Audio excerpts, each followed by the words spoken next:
الحمد لله رب العالمين صلى الله وسلم وبارك على نبينا محمد وعلى آله وصحبه أجمعين ومن اهتدى بهديه وسار على نهجه واستنى بسنته إلى يوم الدين أما بعد.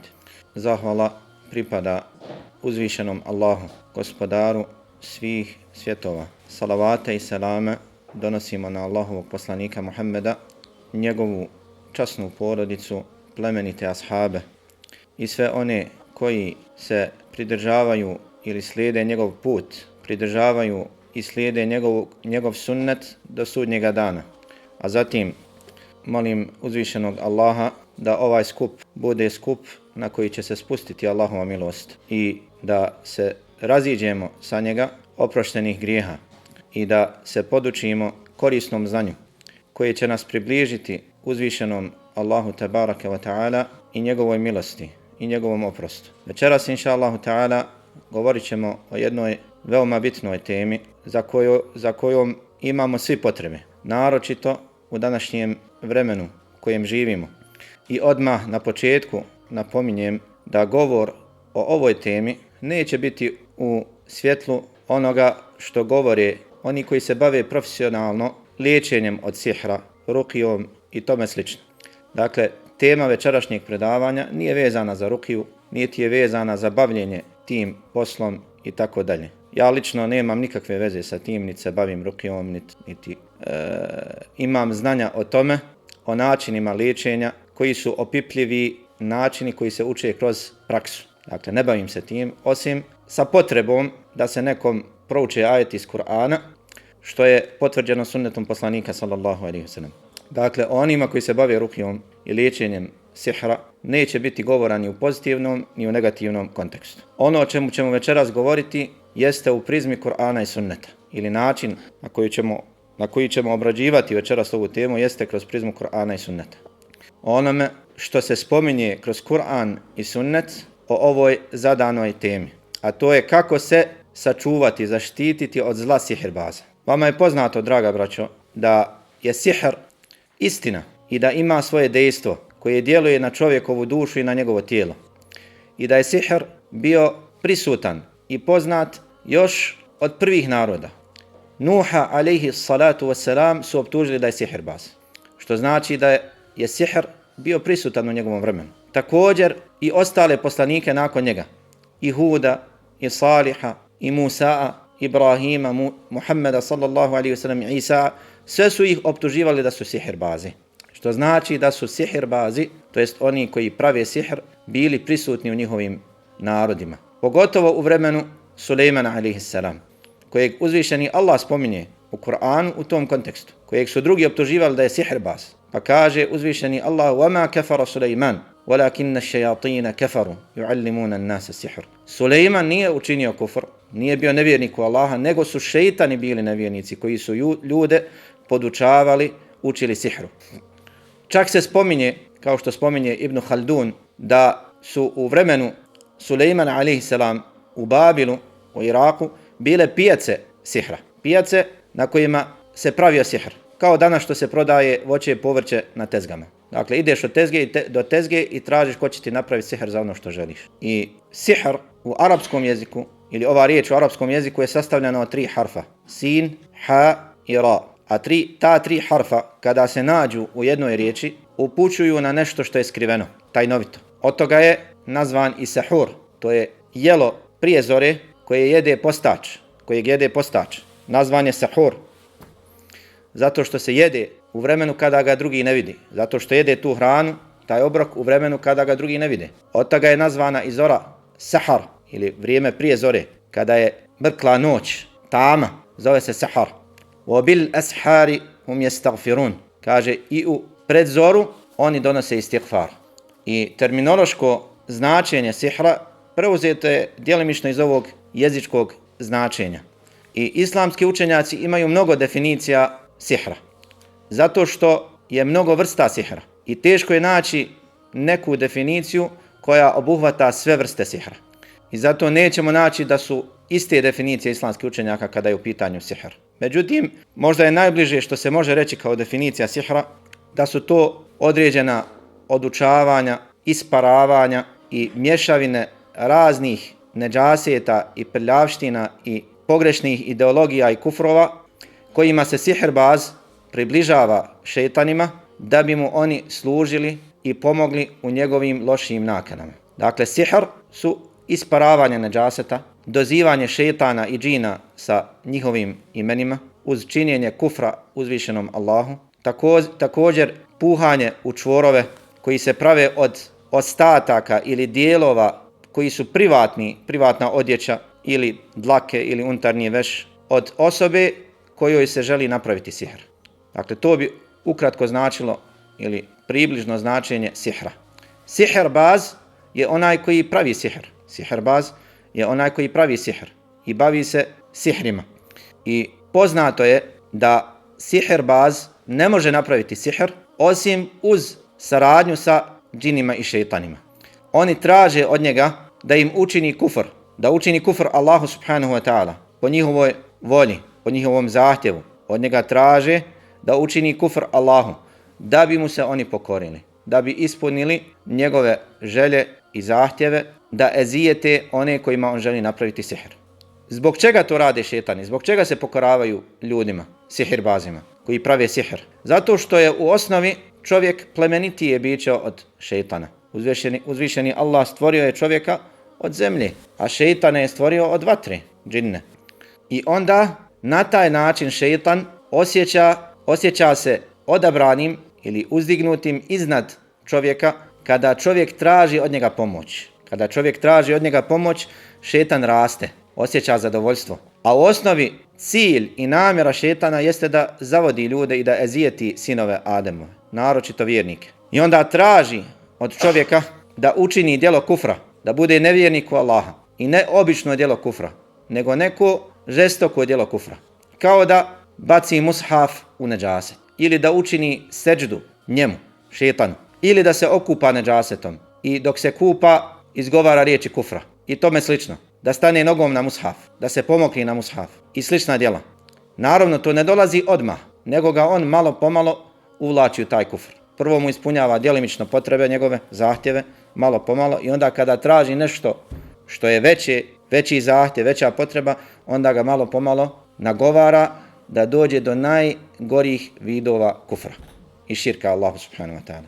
I onda mu se sihirbaz pokori, učini djelo kufra i širka i nakon toga šejtan mu se odaziva, ispunjava njegovu potrebu. Ezijeti onoga koga je naumio ovaj sihirbaz da ezijeti. Dakle, dolazi do saradnje između sihirbaza i šejtana. I zato je poslanik sallallahu alaihi wa sallam ubrojao sihr u upropaštavajuće grijehe. U upropaštavajuće grijehe. Hadithu koji je muttafaqun alejh, bilježi ga Buhari i Muslim, od Ebu Hurere radijallahu anhu, kaže Rasulullah sallallahu alaihi wa sallam: Ijtanibu sab'al mubiqat. Udalite se od 7 upropaštavajućih grijeha, najgorih grijeha. Pa je rekao širku billah, širk Allahu, činjenje širka Allahu. Zatim kaže poslanik sallallahu alaihi wa sallam: was-sihru, i sihr, i do kraja haditha. Spomenuo je 7 upropaštavajućih grijeha. Prvi grijeh kojeg je spomenuo nakon jasnog širka jeste sihr. I sihr je nemoguće napraviti, kao što je stav džumhura, većine islamskih učenjaka, bez kufra i širka. I zato su učenjaci ubrajali sihr u djela koja izvode čovjeka iz islama, ako je bio musliman. Šejh Muhammed ibn Abdul Wahhab, rahimahullah, u svom poznatom djelu Nawaqidul Islam, 10 djela koja izvode iz islama, sihr je spomenuo kao 7. djelo. Pravljenje sihra i učenje sihra. Hadithu kojeg je zabilježio Imam Nesai od Ebu Hurere radijallahu anhu, kaže poslanik sallallahu alaihi wa sallam: وَمَنْ سَحَرَ فَقَدْ أَشْرَكَ. Onaj ko napravi sihr drugome, učinio je širk. Kaže komentator knjige Kitabu Tauhid, učenik šeha Muhammeda i njegov unuk Abdurrahman ibn Hasan, ovo je jasan dokaz da je pravljenje sihra širk. I to se može zaključiti iz kuranskog ajeta kojeg smo spomenuli, u kojem uzvišeni Allah spominje da Sulejman a.s. nije bio kafir. Kaže: وَلَكِنَّ الشَّيَاطِينَ كَفَرُوا يُعَلِّمُونَ النَّاسَ السِّحْرَ. Nego su šejtani učinili kufr podučavajući ljude sihru. Što znači propis sihra, jeste da je to djelo kufra i širka. A propis sihrbaza jeste da je on kafir i mušrik, odmetnik od islama, ako je bio musliman prije toga. Sahir, sihrbaz, je kafir, nevjernik u Allaha i mušrik. Jer je nemoguće da napravi sihr bez toga da učini kufr i širk Allahu subhanahu wa ta'ala. I zato je sihrbaz neprijatelj Allaha subhanahu wa ta'ala i neprijatelj njegove vjere i neprijatelj iskrenih vjernika. Allahove poslanike i vjerovjesnike optuživali su da su sihirbazi, a to je suprotno onome što su oni. Jer čovjeka koji iskreno optužuju da je lažov, onoga koji je hrabar kada ga žele optužiti, najgore čime ga mogu optužiti jeste da je kukavica. Onoga koji je pravedan, kada ga žele optužiti, neće ga optužiti da je kukavica, nego će reći da je prevarant, da krade od drugih. Dakle, kada žele nekoga optužiti, uvijek će ga optužiti sa onim što je suprotno njegovom pravom stanju. I zato su Allahove poslanike i vjerovjesnike proglašavali sihirbazima. Zato što je to suprotno poslaništvu i vjerovjesništvu. Dakle, sihirbaz je suprotnost poslaniku i vjerovjesniku. To je Allahov neprijatelj. Onaj koji sije nered na zemlji, koji pravi nered i fesad na dunjalku. I zato je šerijatska kazna u šerijatskoj državi da se sihirbaz pogubi. To je smrtna kazna.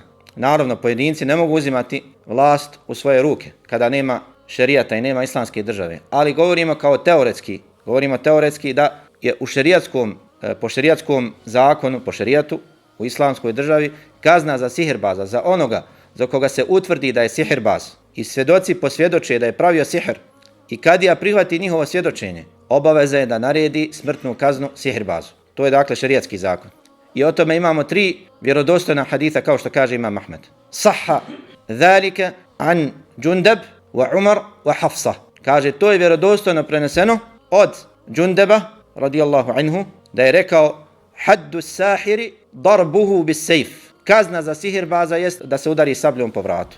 Također, od Omera radijallahu anhu se prenosi, kao što je zabilježio Imam Al-Bejhaqi u svom dijelu As-Sunanul Kubra, da je poslao dopis svojim namjesnicima da izvrše kaznu dok je bio halifa, da sprovedu smrtnu kaznu nad svakim sihirbazom i sihirbazkinjom. Također, Hafsa radijallahu anha, supruga Allahovog poslanika sallallahu alaihi wasallam i kćerka od Omera radijallahu anhu, naredila je ili tražila je da se sprovede smrtna kazna nad njenom robinjom koja joj je napravila sihr.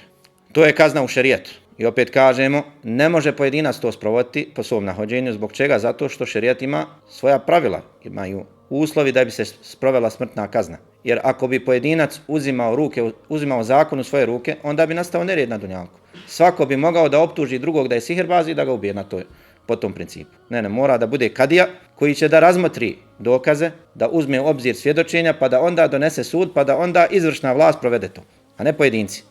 Ali govorimo teoretski, to je njegova kazna u šerijatu. Zbog čega je ovakva kazna u šerijatu za sihrbaza? Zbog njegovog velikog zla i nereda kojeg pravi na dunjalku. Zato što sihirbaz razdvaja čovjeka od njegove supruge, pravi nered, unosi nered i nemir u porodice, u mirne kuće unosi nered, nemir, pravi pometnju među vjernicima, zavađa ljude, onoga koji je bolestan, povećava mu bolest, onoga koji je zdrav, učini ga bolesnim, udaljava ljude od raznih dobrih dijela, vodi ih ka kufru, ka udaljavanju od Allahove vjere i tako dalje. Odvodi ljude u zabludu. I zato sihirbaz je najnesretniji čovjek. Nema čovjeka na dunjalku koji je u gorem stanju od sihirbaza. Jer sihirbaz nikada nije u kontaktu sa ljudima osim da nekom nanese zlo. Živi sam, boji se drugih, izbjegava, djeluje po noći ili u nekim zatvorenim sobama ili u podrumima i tako dalje. I sva njegova djela su djela zla i nereda na dunjalku. Da li ste ikada vidjeli sihirbaza da je dobročinitelj, da ima humanitarnu fondaciju, da pomaže jetime, da pomaže udovice, da hrani siromahe? Nikada. Jedina svrha boravka sihirbaza jeste da čini drugima zlo i nered, da sije nered na dunjalku. To je njegova zadaća. On ništa drugo ne radi. Robuje šejtanima, obožava ih i čini zlo drugima. Nanosi zlo drugima.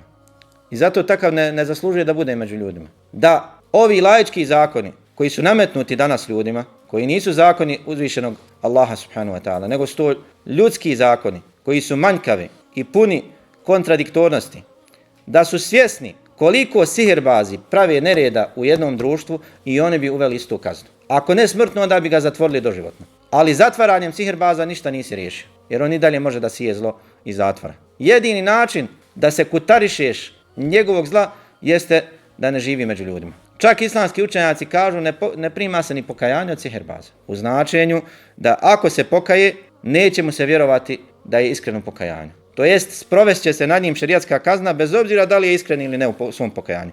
Ako je bio iskren prema Allahu u pokajanju, Allah će mu primiti pokajanje. Ali njegova kazna na dunjalku se ne odgađa. Ako je bio iskren, to je između njega i uzvišenog Allaha, Allah će mu oprostiti. Ali što se nas tiče na dunjalku, mi ne prihvatamo to od njega. Zbog čega? Zato što on je naučio kako se pravi sihr. I uvijek se može vratiti pravljenju sihra. A cilj je preventivno djelovanje, jeste da se to znanje o pravljenju sihra suzbije. Da se ne prenese na nekog drugog. Čovjek može ostaviti pravljenje sihra, ali se tom odvratnom poslu može vratiti u bilo kojem vremenu. Može ga šejtan opet prevariti da počne praviti sihr. I zato smo rekli, pravljenje sihra i učenje sihra je kufr. Jer čovjek ne može naučiti kako se pravi sihr dok ne čini kufr također. Dakle, sihirbazi su najnesretniji ljudi. Ljudi koji žive najgorim životom. Najnesretniji. Ljudi koji žive džehennem na dunjalku. I zato prisustvo takvih ljudi u jednom društvu je velika opasnost. Velika opasnost. Sama činjenica da znamo da među nama ili oko nas, u našoj blizini, u našim mjestima, u našim gradovima, u našim selima, nalazi se veliki broj sihirbaza je itekako zabrinjavajuće. To za sobom povlači da poduzmemo sve propisane i moguće uzroke da se zaštitimo od njihovog zla. Jer oni tu vrebaju. Njihova opasnost ili opasnost od njih je veća od opasnosti otvorenog neprijatelja. Znamo da se neprijatelj nalazi tu u našoj blizini i ništa ne poduzimamo. Provodimo se, radujemo se, veselimo se, a neprijatelj samo što nas nije napao. To nije stanje razumnih ljudi. Prema tome, ako znamo da je naša okolina, naše društvo prepuno sihirbaza, obaveza je da poduzmemo uzroke da se zaštitimo od njih. Da zaštitimo sebe i svoje porodice, svoju djecu i svoje voljene i one do kojih nam je stalo od ovih zlih ljudi, od ovih koji siju zlo na dunjaluku.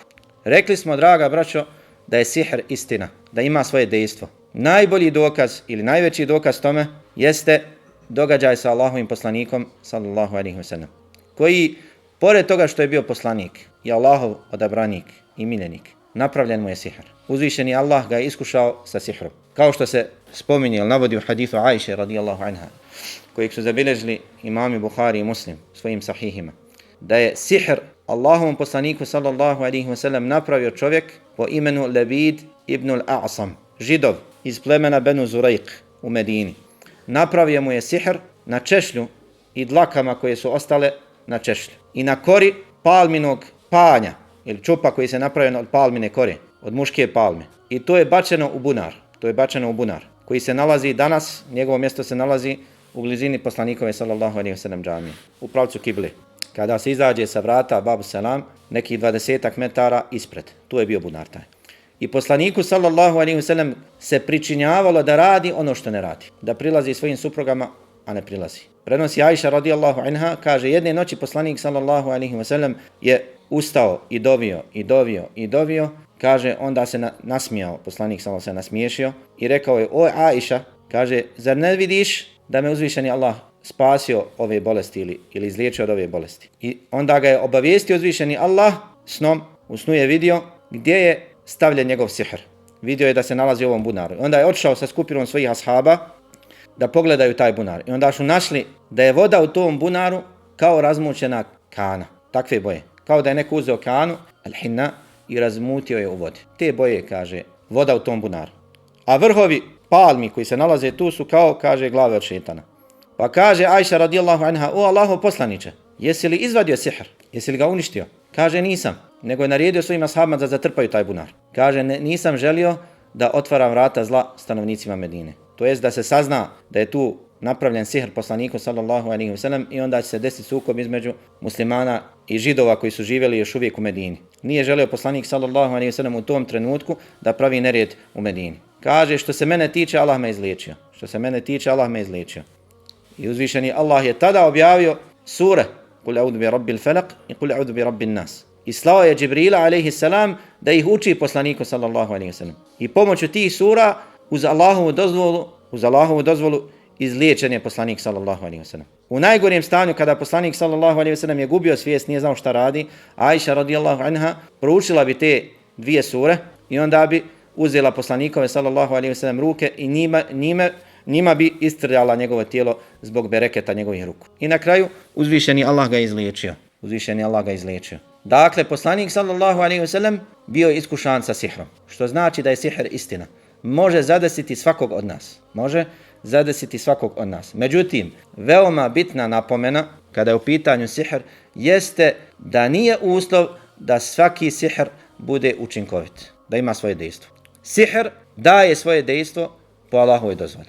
Nekada Allah dopusti da sihr utiče na onog kome je napravljen, a nekada ne. Nekada ti može ti sihirbaz podmetnuti sihr u hranu i pojedeš i ništa se ne desi. Allahovom dozvolom. Možeš popiti sihr, ništa da se ne desi. A možeš popiti ili pojesti ili nagaziti na sihr ili negdje da ti bude zakopan i podmetnut u tvoje stvari, ispod tvog kreveta, ispod jastuka i tako dalje, da ima svoje dejstvo. Nekada dejstvo sihra može da bude u potpunosti ono dejstvo koje je naumio sihirbaz, a nekada može da bude samo djelimično dejstvo. Smanjeno, Allahovom dozvolom. Na sve to utiču sebebi i prevencija koju čovjek treba da poduzme protiv sihra. Dakle, mnogi od nas čekaju da im se napravi sihr, da budu iskušani sa sihrom, pa onda traže lijeka za sihr. Onda idu na rukije, traže na koji način da se izliječe od sihra. A preče je da se zaštitiš prije nego što te Allah iskuša s tim. Prije nego što te zadesi ta bolest, poduzmi uzroke zaštite. Napravi korake, preventivne korake, da ti se to ne desi. Jer uzvišeni Allah je ostavio nama propisane načine da se zaštitimo od toga. Isto kao što imaju način da se zaštitiš od prehlade, od drugih bolesti, tako isto imaju i načini da se zaštitiš od sihra i od zla sihirbaza. I to je ono o čemu želimo posebno govoriti. Tema o sihirbazima je široka i opširna tema. O njoj se može govoriti mnogo, o tome imate knjige napisane koje su dostupne i vjerovatno većina nas manje više poznajemo tu tematiku. Ali ono što je bitno za nas sve jeste da se prisjetimo i da uvijek jedni druge podstičemo i posjećamo na načine kako da se zaštitimo od sihra. Da se ne prepustimo Allahovoj odredbi. Ako me zadesi sihr, onda ću se liječiti. Ne. Zaštiti se od sihra prije nego što te zadesi. Jer znaj da sihirbazi vrebaju na svakoj strani. Na svakom koraku imate sihirbaza. Gotovo da nemamo naselja ovdje kod nas, a da se u njemu ne nalazi jedan ili dva ili više sihirbaza. Nema grada, nema naselja, nema ulice da u njoj nema sihirbaza. To je poznato. I oni su poznati. I mogu se prepoznati. Dakle, nije nam cilj da govorimo o sihirbazima, na koji način prepoznati sihirbaz, koja su to njihova djela, nego kako se zaštititi od njih. Na prvom mjestu, najučinkovitija metoda ili najbolja metoda, najkorisnija metoda u zaštiti od zla sihirbaza jeste istinski tevekul na Allaha subhanahu wa ta'ala. Oslonac na Allaha. Kaže uzvišeni Allah: وَمَنْ يَتَوَكَّلْ عَلَى اللَّهِ فَهُوَ حَسْبُهُ. Onaj ko se istinski osloni na Allaha, on mu je dovoljan. Šta je to tevekul? Tevekul jeste da privežeš svoje srce za uzvišenog Allaha i da budeš čvrsto ubijeđen i da vjeruješ da ti niko ne može korist pribaviti, niti štetu od tebe otkloniti osim uzvišeni Allah. Uz poduzimanje propisanih sebeba. To je tevekul. Dakle, da vežeš svoje srce za Allaha u ostvarenju željenog. Ovdje želiš da se sačuvaš, konkretno u ovom slučaju, od zla sihirbaza. Želiš da se sačuvaš od sihra. Osloni se na uzvišenog Allaha istinski svojim srcem, priveži svoje srce za uzvišenog Allaha u ostvarenju svoje želje, a to je da se sačuvaš sihra i sihirbaza. Uz poduzimanje propisanih uzroka i sebeba. Tevekul nije da se osloniš na Allaha i ne poduzimaš sebebe. To je tevakul, to je lažni tevekul. Oslanjanje na sebebe također je pogrešeno, to je širk. Ne smiješ se oslanjati na sebebe, jer sebeb je samo sebeb. Allah subhanahu wa ta'ala može u njemu dati koristi, a može dati da sebeb se ne ostvari. Želiš hajli potomstvo, kažemo ti od sebeba hajli potomstva je da se oženiš hajli hanumom, jel tako? Je li znači ako poduzmeš sebeb da će se to desiti? Ne. Ali je tebi propisano da poduzmeš sebebe. I ne oslanjaš se na sebebe nego na uzvišenog Allaha. Na Allaha se oslanjaš u ostvarenju tih sebeba. Isti je slučaj sa opskrbom, isti je slučaj sa svim drugim stvarima u našoj svakodnevnici. Želiš opskrbu, kažemo ti Izađi, tragaj za opskrbom po Allahovoj zemlji. Izađi da zaradiš. Poduzmi sebe. Možda zaradiš, možda ne zaradiš. Koliko je ljudi koji izađu u isto vrijeme, u istom danu, jedan se vrati kući sa velikim rizkom, opskrbom, drugi se vrati bez ičega. I jedan i drugi su poduzeli sebebe. I jedan i drugi možda su hodali istom ulicom. Jednog je Allah opskrbio, drugog nije. I jedan i drugi su poduzeli sebebe. Dakle, ne smiješ se oslanjati na sebebe, nego se oslanjaš na uzvišenog Allaha i od njega tražiš da dadne koristi u tim sebebima koje si poduzeo. Dakle, na prvom mjestu istinski oslonac na Allah. Kaže poslanik sallallahu alejhi ve sellem u hadisu kojeg je zabilježio imam Ahmed, također imam Tirmizi od Ibn Abbasa radijallahu anhuma. Kada savjetuje Ibn Abbasa i kaže mu: "Wa'lam anna al-ummata law ijtama'at ala an yanfa'uka bi shay'in lan yanfa'uka illa bi shay'in qad katabahu Allahu lak." Znaj, kada bi se sav ummet ujedinio i okupio da ti bude od koristi, neće ti biti od koristi ili ne mogu ti biti od koristi osim onoliko koliko ti Allah odredio. وَلَوْ اجْتَمَعُوا على أن يضروك بشيء لم يضروك إلا بشيء قد كتبه الله عليك. A kada bi se ujedinili i okupili, sav narod na dunjalku, da ti učine neko zlo, da ti nanesu štetu, ne mogu ti štetiti, kaže poslanik sallallahu alejhi ve sellem, osim onoliko koliko ti Allah propisao. Dakle, čvrsti istinski oslonac na uzvišenog Allaha u ostvarenju sebeba. Zatim, drugi način da se zaštitimo od zla sihirbaza jeste udaljavanje od grijeha. Udaljavanje od grijeha. Jer su grijesi sebebi svakog belaja. Grijesi su magneti za šejtana i sihirbaza. Onaj ko se odaje grijesima, od njega bježe meleci, koje je uzvišeni Allah pošalje da ga štite i čuvaju. Jer se oni stide čovjeka koji čini grijehe. Ostane samo melek koji piše loša djela. A ovi plemeniti meleci koji su čuvari, koji čuvaju čovjeka, oni bježe i udaljavaju se od čovjeka kada čini grijeh. Stide se od grijeha i stide se od čovjeka kada čini grijeh. I onda šejtani od džina i od ljudi, a šejtani od ljudi su sihirbazi, koriste te trenutke, ta stanja kada čovjek griješi prema Allahu da mu nanesu zlo. Zato od najučinkovitijih sebeba, uzroka da se čovjek sačuva zla sihirbaza jeste da se udali od grijeha, javnih i tajnih. Znaj kada griješiš Allahu da je to stanje u kojem šejtan najlakše može da djeluje na tebe. To je stanje kada gubiš konekciju. Nisi dostupan. Mogu da ti urade ono što žele Allahovom dozvolom. Zato nemoj nikada prekidati svoju konekciju sa uzvišenim Allahom, činjenjem grijeha i prkosom. Ako se desi da upadneš u grijeh, odmah se pokaj i vrati Allah, da bi ti se vratila ta Allahova zaštita. Također, treći od sebeba zaštite od zla sihirbaza jeste spominjanje uzvišenog Allaha, zikr i dnevni virdovi zikra i učenja Kur'ana. To je uz Allahovu dozvolu jaka zaštita od zla sihirbaza i šetana i ostalih šetana. Jer rob koji redovno uči zaštitne zikrove, koji spominje Allaha, koji uči Kur'an, njegovo srce je živo i Allahova milost je blizu takvog roba. Zato kao što spominje imam Ibnul Qayyim, koga god je zadesio belaj poput sihra, razlog tome je što je zapostavio dnevne virdove zikra i učenja Kur'ana. I šetani iskoriste trenutke njegove slabosti da ga napadnu. Dakle, tesbih, tahmid, tahlil, la hawla wa la quwata illa billah i ostali propisani zikrovi. Uz učenje Kur'ana, općenito učenje Kur'ana. A o posebnim korisnim zikrovima ćemo posebno govoriti. Posebno ćemo spomenuti napomenu i istaknuti ih. Četvrti od sebeba da se zaštitimo od zla sihirbaza jeste redovno obavljanje namaza u njegovom prvom vremenu, po propisima, naročito sabah namaza. Hadithu Džunduba radijallahu anhu, hadithu Džundeba radijallahu anhu, kojeg je zabilježio ima Muslim u sahihu, kaže poslanik sallallahu alejhi ve sellem: "Man salla subha fahuwa fi zimmatillah." Onaj ko klanja sabah namaz, on je pod Allahovom zaštitom. I ovaj hadis je općenit. Nije spomenut sabah namaz u džematu, sabah namaz kod kuće, sabah namaz pojedinačno. Ne, kaže poslanik sallallahu alejhi ve sellem, onaj ko klanja sabah namaz, on je pod Allahovom zaštitom.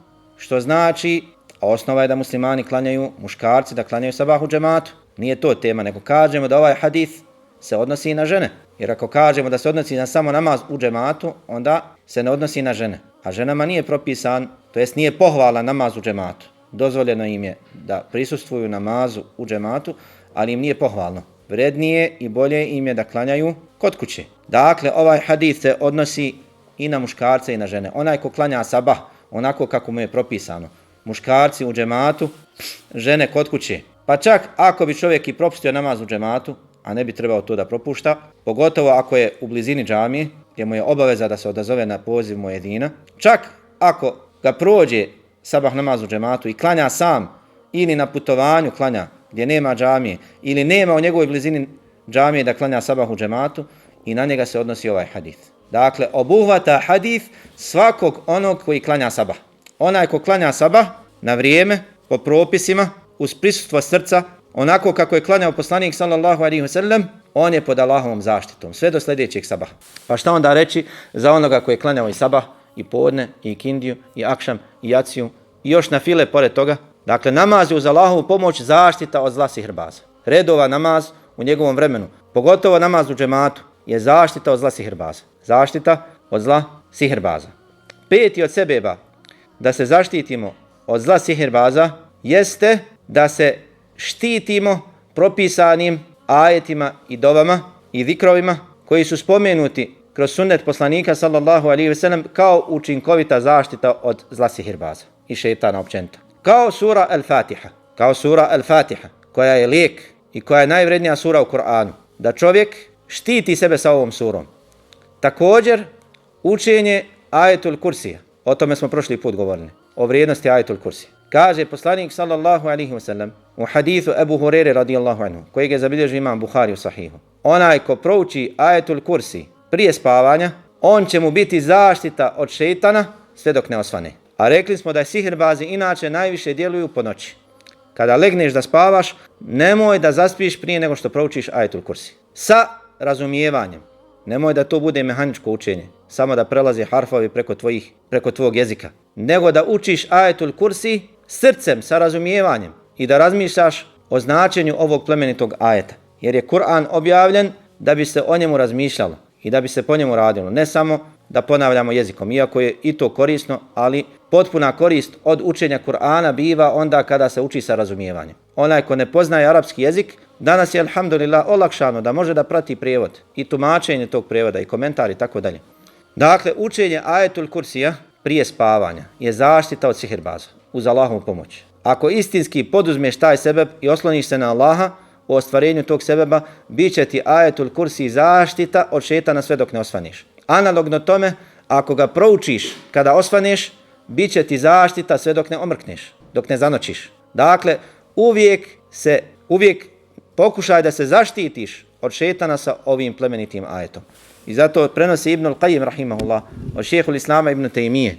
Kaže da je puno druge liječio sa ajetul kursija i da je savjetovao onima koji napadaju šejtani i sihrbazi da se zaštite sa ajetul kursija i sa mu'awwidat. Mu'awwidat su sure Felak i Nas. Također hadith kojeg smo spomenuli na predavanju kada smo govorili o tumačenju ajetul kursija, hadith od Uqbe ibn Amira radijallahu anhu, da se ajetul kursi uči kao dio jutarnjeg i večernjeg zikra i da onaj koji prouči ajetul kursi naveče, bit će mu zaštita od šejtana. Koji ga prouči jutrom, bit će mu zaštita od šejtana. Iako, dakle, postoji razilaženje među ulemom o vjerodostojnosti ovog haditha. Ali imamo osnovu za to značenje u vjerodostojnim hadithima.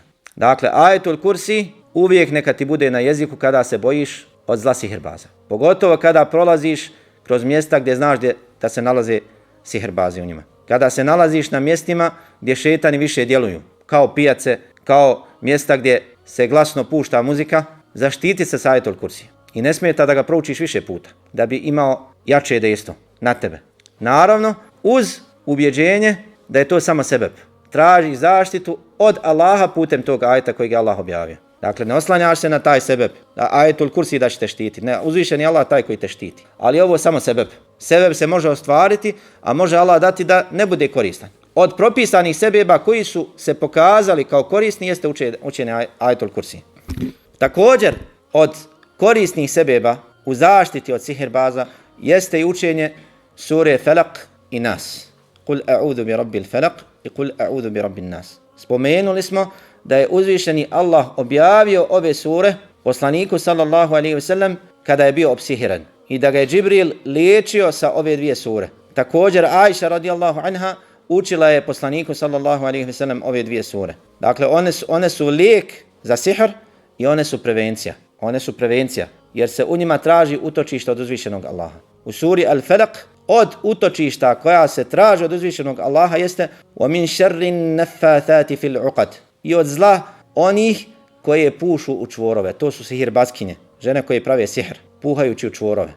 Ovom surom tražiš utočište kod uzvišenog Allaha od zla sihirbaza. Od zla sihirbaza. Zato ove dvije sure propisano je da učiš također prije spavanja, ako želiš da se zaštitiš. Poslanik sallallahu alejhi ve sellem kada bi osjećao bolest ili napad te vrste, pružio bi svoje dlanove, spojio ih i proučio suru Kul huvallahu ahad i suru Falaq i suru Nas. I onda bi 3 puta blago pljucnuo u svoje šake. I onda bi istrljao svoje tijelo tim rukama u koje je proučio ove 3 sure. Istrljao bi sve što je mogao da dotakne od svog tijela, kaže Ajša radijallahu anha. I to bi ponavljao 3 puta. U nekim predajama se ovo navodi da je radio poslanik sallallahu alejhi ve sellem svaku noć. Ali jače i vjerodostojnije predaje su one u kojima se spominje, iako su sve predaje u sahihu, da je to radio i da šteka, kada je bolestan ili kada je osjetio napade, sihra ili druge vrste. Ako osjeti čovjek napad od šetana, nervozu, nemir, sastavi ili je bolestan nekom fizičkom bolešću, sastavi svoje dlanove i prouči i približi svoja usta, dlanove približi svojim ustima i prouči suru Ihlas, Kul huvallahu ahad, Falaq i Nas i pljucne 3 puta istrlja svoje tijelo svojim šakama. Ono što može da dotakne svojim dlanovima i onda to ponovi 3 puta.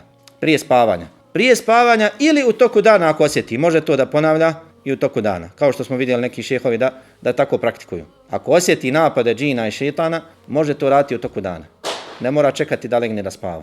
Također, propisano je da uči ove sure kao vid jutarnjeg i večernjeg zikra, nakon propisanih namaza, farzova, nakon sabaha, podne, ikindije, akšama, jaci. Dakle, nekoliko puta u toku dana će proučiti ove sure. Ako razmišlja o njima, iskreno se osloni na uzvišenog Allaha, inša Allahu ta'ala, bit će zaštita od šetana, od ljudi, od džina, od sihirbaza. Dakle, da uči ove dvije sure, ako doda i suru Kul huvallahu ahad, i to je korisno. I da se zaštiti ovim surama.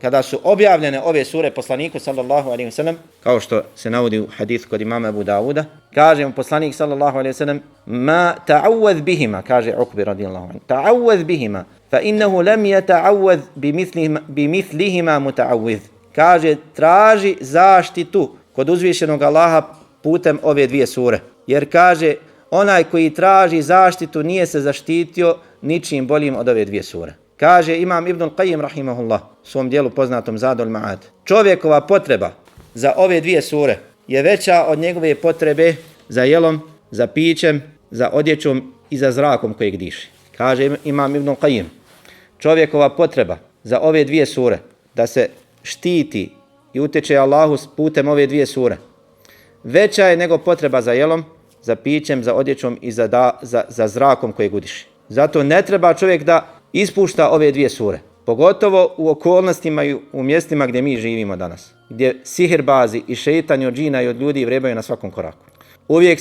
Uvijek trudi se da se zaštitiš sebe i svoju djecu, svoju porodicu sa ove dvije sure. Na koji način da zaštitiš svoju suprugu, svoju djecu? Da im učiš ove dvije sure. Da kažeš u'idhukum min šerri ma khalaq, na primjer. U'idhukum bi rabbin nas, melikin nas, ilahin nas, do kraja sure. U'idhukum bi rabbil falaq. Dakle, tražiš, ne učiš ih kao Kur'an, nego ih učiš kao zaštita. Učiš ih kao zaštita. I nije uslov da budeš u blizini svoga djeteta, iako je korisnije, ali možeš i na daljinu da učiš, jer je to dova. To je dova. Dakle, učenje sure Falaq i Nas, da ne ispuštamo. Također, od korisnih sebeba u zaštiti od zla sihirbaza jeste učenje sure Al-Baqara. Učenje sure Al-Baqara.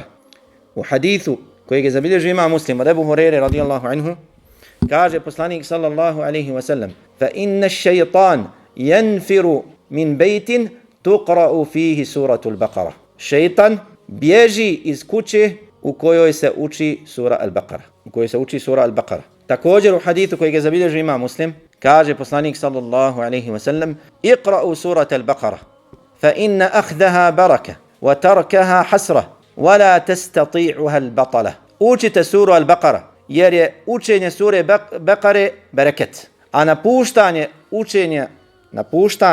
učenja sure Al-Baqara je propast. وَلَا تَسْتَطِعُهَا الْبَطَلَ I kaže, ne mogu se protiv nje boriti batala. Kažu učenjaci, batala su sihirbazi. Dakle, ne mogu joj se oduprijeti sihirbazi. Ne mogu joj se oduprijeti sihirbazi. Onaj ko uči suru Bekare, sihirbazi bježe od njega. I šeitani bježe iz kuće u kojoj se uči sura Al-Baqara. Prema tome, onaj ko može da nauči na pamet suru Al-Baqara, tu mu je izrazito korisno. Ako ne može da nauči na pamet, onda neka barem uči iz mushafa. Redovno neka uči suru Al-Baqara iz mushafa, da bi se zaštitio od zla sihirbaza. Također, od sebeba da se zaštitimo od zla sihirbaza jeste učenje određenih dova i zikrova koji se navode u vjerodostojnom sunnetu poslanika sallallahu alejhi ve sellem. Poput zikra A'udhu bi kalimati Allahi tammati min sharri ma khalaq. U hadithu kojeg je zabilježio Imam Muslim u sahihu od Khawle bint Hakim kaže poslanik sallallahu alejhi ve sellem: "Man nazala manzilan faqala A'udhu bi kalimati Allahi tammati min sharri ma khalaq." Lam yadurruhu shay'un hatta yarhala min dhalika al-manzil. Onaj ko odsjedne na nekom mjestu i prouči A'udhu bi kalimati Allahi tammat, utječem se Allahovim potpunim riječima od zla onoga što je on stvorio, neće mu ništa nauditi, neće mu ništa naškoditi dok ne napusti to mjesto. Odeš na pijacu, odeš u supermarket, prolaziš tamo gdje znaš da se griješi uzvišenom Allahu, prouči ovaj zikr. Također propisano je da se uči ovaj zikr, kao što je došlo u sunenu Ebu Dauda, kao večernji zikr, da onaj ko prouči A'udhu bi kalimati Allahi tammati min sharri ma khalaq, kada omrkne, u nekim rivajetima se spominje 3 puta, neće mu ništa naškoditi sve dok ne osvane. Neki učenjaci kažu da se odnosi i na sabah. Onaj ko prouči jutrom, neće mu šejtan nauditi ili neće mu neko zlo nauditi sve dok ne omrkne, dok ne zanoći. Dakle, zapamtite ovaj zikr i učite ga sa razumijevanjem, da bi se zaštitili od zla sihirbaza. Također, poslanik sallallahu alejhi ve sellem podučio nas je da učimo i zikr Bismillahilladzi la yadurru ma'a ismihi shay'un fil ardi wala fis sama' wa huwa as-sami'ul alim. Bismillahilladzi la yadurru ma'a ismihi shay'. U ime Allaha, uz čije ime ništa ne može nanijeti štetu, ne može naškoditi ni na nebesima ni na zemlji. On je onaj koji sve čuje i sve vidi i onaj koji sve zna. Propisano je da se uči ovaj zikr kada čovjek omrkne i kada osvane, kada zanoći i kada osvane, da bi se zaštitio od zla šejtana i džina. Onaj ko prouči ovaj zikr ne može mu nauditi ni otrovna zmija, ni akreb, ni nešto slično. Također ne može mu naškoditi i naštetiti ni šejtan, ni sihirbaz, ako prouči ovaj zikr sa razumijevanjem i potpunim istinskim osloncem na uzvišenog Allaha. Hadis o tome zabilježio Imam Abu Dawud. Također, poslanik sallallahu alejhi ve sellem tražio je zaštitu za svoja 2 unuka, Hasana i Huseina, kao što se navodi kod imama Muslima u sahihu, riječima u'idhukuma bi kalimati Allahi tammah min kulli šejtanin waham wa min aynin lam. Tražim za vas dvojicu utočište kod uzvišenog Allaha njegovim potpunim riječima od svakog šejtana i otrovnog insekta i od onoga koji nosi zlo ili onoga koji nanosi štetu. Poslanik sallallahu alejhi ve sellem obavijestio nas je da je Ibrahim alejhi selam putem ovog zikra štitio svoju djecu i on alejhi salatu vesselam učio je ovaj zikr kao zaštita za svoje unuke Hasana i Huseina. Također, i sa tim ćemo završiti, iako ima mnogo ajeta, mnogo zikrova, mnogo dova, ali spomenut ćemo ono što je najbitnije, ili spomenuli smo ono što je najbitnije, i poznati zikr La ilaha illa Allahu wahdahu la sharika lah, lahul mulku wa lahul hamdu wa huwa ala kulli shay'in qadir. Značenje toga je vama poznato. Poslanik sallallahu alejhi ve sellem kaže u hadithu Abu Hurajre radijallahu anhu, kojeg su zabilježili Buhari i Muslim, kaže ovaj zikr La ilaha illa Allahu wahdahu la sharika lah, lahul mulku wa lahul hamdu wa huwa ala kulli shay'in qadir. 100 puta jednom danu, 100 puta u jednom danu. Kaže sallallahu alejhi ve sellem kanat lahu adla 10 riqab. kao da je oslobodio 10 robova. وَكُتِبَتْ لَهُ مِئَةُ حَسَنَةٍ وَمُحِيَتْ عَنْهُ مِئَةُ سَيِّئَةٍ. Biće mu upisano, onaj ko kaže ovaj zikr 100 puta u jednom danu, ima nagradu kao da je oslobodio 10 robova. I bit će mu upisano 10 dobrih dijela. Bit će mu upisano, 100 dobrih dijela. I bit će mu obrisano 100 grijeha. Kutibet lahu mi'atu hasana. Bit će mu upisano 100 dobrih dijela. Wa muhiyat anhu mi'atu sayyi'ah. I bit će mu izbrisano 100 grijeha. I ovo što je najbitnije, wa kanat lahu hirzan min ash-shaytani yawmahu dhalika hatta yumsi. I bit će mu zaštita od šejtana u tom danu sve dok ne zanoći. I bit će mu zaštita od šejtana u tom danu sve dok ne zanoći. Onaj ko prouči La ilaha illa Allahu wahdahu la sharika lah, lahul mulku wa lahul hamdu wa huwa ala kulli shay'in qadir. U jednom danu 100 puta, zato nam ne treba više od 10-15 minuta, sa razumijevanjem, sa čvrstim oslancem na uzvišenog Allaha i vjerovanjem ono što se spominje ovaj zikr, bit će mu uz Allahovu dozvolu zaštita od šejtana u tom danu. Onaj ko prouči u noći, bit će mu zaštita od šejtana u toj noći. Također onaj ko se udaljava od sihirbaza, boravkom na mjestima gdje se spominje uzvišeni Allah, kao džamije, kao mjesta gdje se uči znanje i naoruža se dobrim djelima, raznim vrstama ibadeta, poput posta, poput noćnog namaza, poput duha namaza, učenja Kur'ana, sadake i tako dalje, to će mu biti dodatna zaštita od sihirbaza. Jer kaže uzvišeni Allah, inna rahmetallah qaribu minal muhsinin. Allahova milost je blizu onih koji rade dobra djela. Sve ovo što smo spomenuli su neki od sebeba. O tome se može govoriti mnogo i može se spominjati još mnogo ajeta i mnogo haditha. Ovo što smo spomenuli je ono što je najbitnije i što svaki musliman ne bi trebao da zapostavi i da ne primjenjuje ili ne du Allah da ne poznaje na pamet ove zikrove i da ih ne praktikuje. Ovo što smo spomenuli su samo sebebi da se zaštitimo od zla sihirbaza i od sihra. Ali glavni sebeb, kao što smo rekli, je čvrsti oslonac na Allaha. Uz dovu, utjecanje Allahu subhanahu wa ta'ala svojim srcem, svojim riječima, da te zaštiti tebe i tvoju porodicu od zla sihirbaza. To je inša Allah ta'ala sve koristan lijek ili korisne metode u zaštiti od sihirbaza. Sve ovo što smo spomenuli, ako se čovjeku desi sihr, da mu neko napravi sihr, ovo što smo spomenuli je također koristan lijek protiv sihra. Isto ovo što smo spomenuli od sebeba zaštite, to je također koristan lijek protiv sihra. Kada se desi onaj ko bude iskušan sa sihrom, na ovaj način također se liječi od sihra. Uz ustrajnost. Hadithu kojeg smo spomenuli, hadithu Ajše, kaže pa je poslanik sallallahu alejhi ve sellem dovio, ovako kaže, da'a, thumma da'a. Ustrajno je dovio Allahu dok Allah nije izliječio. Prema tome onaj koga je Allah iskušao sa sihrom, neka ustraje u dovi i neka ne gubi nadu Allahovu milost i neka se ne predaje. Jer šetanove spletke su slabe. On želi da se predaš, a uz Allahovu pomoć lijek od sihra je jednostavan. Za ono koje je ustrajan i koje je čvrst, jakog imana, jakog srca, lahko se može izliječiti od sihra. Također za onoga koje je čvrstog srca i jakog oslonca na Allaha, ne može mu sihr nauditi uz Allahovu pomoć. Čak i ako mu neko stavi sihr u jelo ili u sok, u čaj, u kafu i popije ga, uz čvrst oslonac na Allaha, jako srce i redovno učenje ovih zikrova, sihr uđe u njega i samo izađe. Ne ostavi nikakvog traga na njega. Ili ako ostavi traga, taj trag je vrlo slab. Dakle, dejstvo sihra je slabo na njega. Također postoje i druge stvari. Mi smo spomenuli samo ove, da kažemo, duhovne stvari, imanske stvari.